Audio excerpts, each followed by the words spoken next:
In this video, we'll answer the question, what does Medicare Part A cover? Stay tuned. You'll discover what Medicare Part A does and doesn't cover.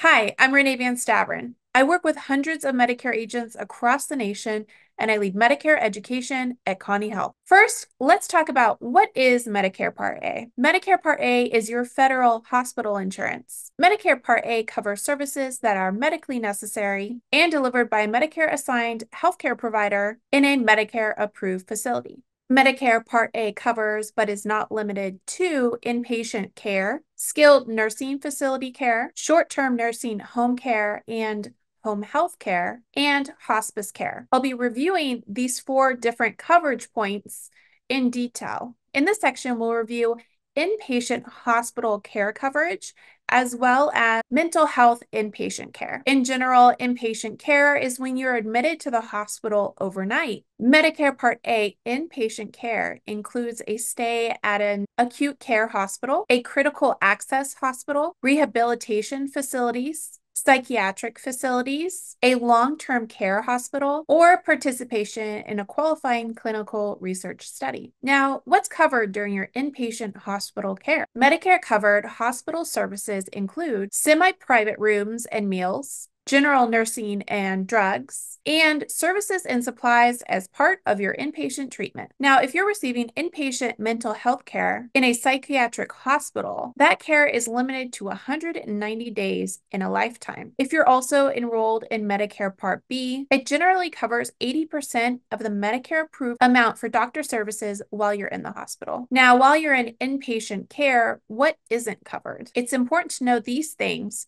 so that you don't have unexpected out-of-pocket costs. Medicare Part A will not cover private duty nursing, a private room unless medically necessary, television or a phone in your room, and personal care items such as razors or slipper socks and other similar items. This is absolutely not a complete list, and before you receive any supplies or services, you should ask to understand whether those are Medicare covered. Asking questions will help you save on your out-of-pocket costs. And speaking of costs, before we jump into that, I want to talk a little bit about what a benefit period is. A benefit period is how Original Medicare measures your use of hospital and skilled nursing facility services. Your benefit period begins the day that you are admitted to the hospital or start receiving skilled nursing facility services, and ends when you haven't received inpatient or skilled nursing facility services or care for 60 days. That's very high level, but let's get back to the costs of inpatient hospital care. When you're first admitted to the hospital and you're beginning to receive inpatient care, you generally won't have any coinsurance costs for the first 60 days. However, you will need to pay the Medicare Part A deductible for each benefit period that you're admitted. This is not an annual deductible. This is for each benefit period.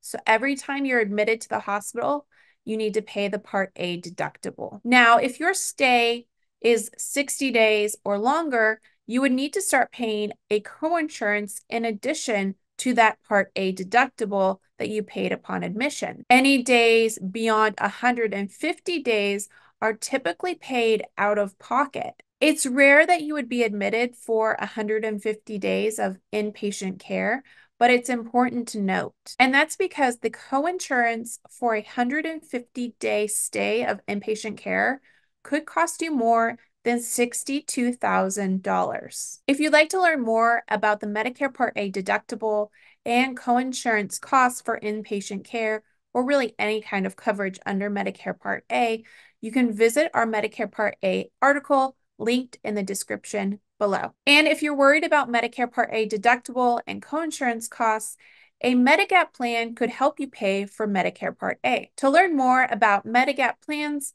call and speak to a local licensed Connie Health agent. I truly hope that you're finding this video to be valuable. If you are, take a moment and hit the like button below. And watch this video till the end, where I'll share more helpful links to support you on your Medicare journey.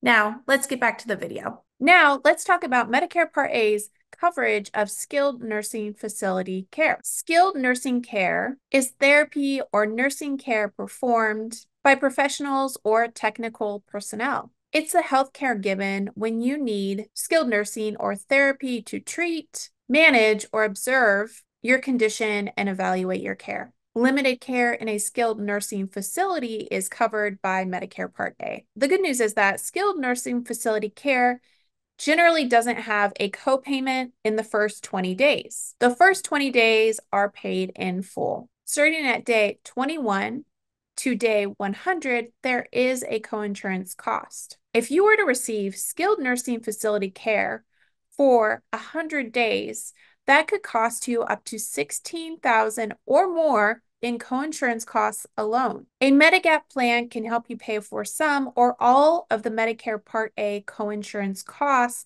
associated with skilled nursing facility care. If you're interested in learning more about medigap plans, call and speak to a local licensed Connie Health agent. Now, what's covered while at a skilled nursing facility? The following Medicare covered services include, but are not limited to, a semi-private room that you share with other people and meals, part-time skilled nursing care, physical therapy, occupational therapy, and speech language pathology services if they're related to meeting your health goal, medical social services and dietary counseling, medications while in skilled nursing facility care, medical supplies and equipment used at the facility, and swing bed services while in skilled nursing facility care, plus ambulance services, but only if other transportation could endanger your health. Now, let's discuss short-term nursing home care and home health care. Home health care provides a range of healthcare services in your home for an illness or injury. Services could include wound care, patient and caregiver education,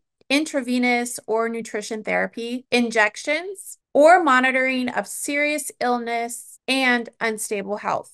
Home health care can help you regain your independence, become as self-sufficient as possible, maintain your current condition or level of function, get better, or slow your decline. Home care is usually less expensive, more convenient, and as effective as the care that you might receive in a hospital or in a skilled nursing facility.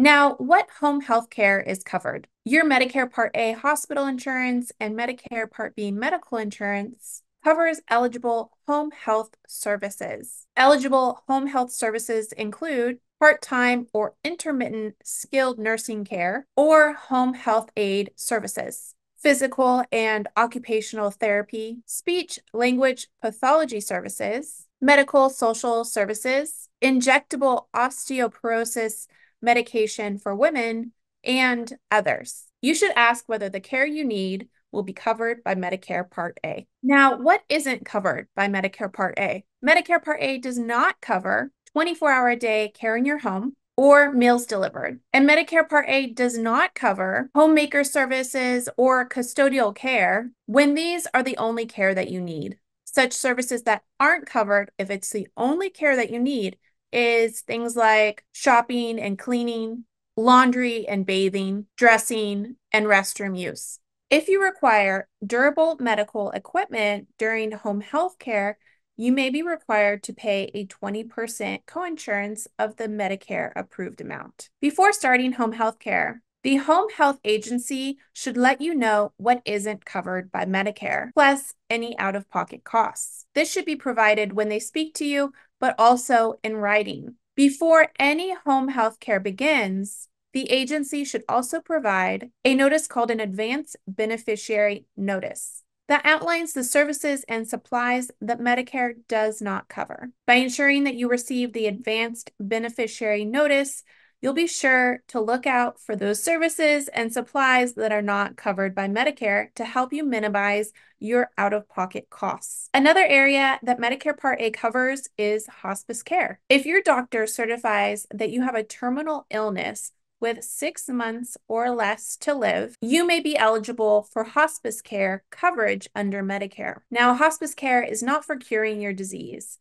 but it is a great route for relieving your pain and making you as comfortable as possible. What hospice care is covered? The following Medicare covered services may include, but are not limited to, all items and services required for pain relief and symptom management, including pain relief medications, medical, nursing, and social services, as well as spiritual and grief counseling for you and your family, durable medical equipment and medical supplies for pain relief and symptom management, hospice aid and homemaker services, physical, occupational therapy, and dietary counseling, short-term inpatient care if necessary for pain management or symptoms, short-term respite care. Now, even though you give up curative treatments to receive Medicare coverage for your terminal illness, you have the right to stop hospice care at any time. If you ever consider resuming curative treatments, you should talk to your doctor. Now, let's talk about what Medicare Part A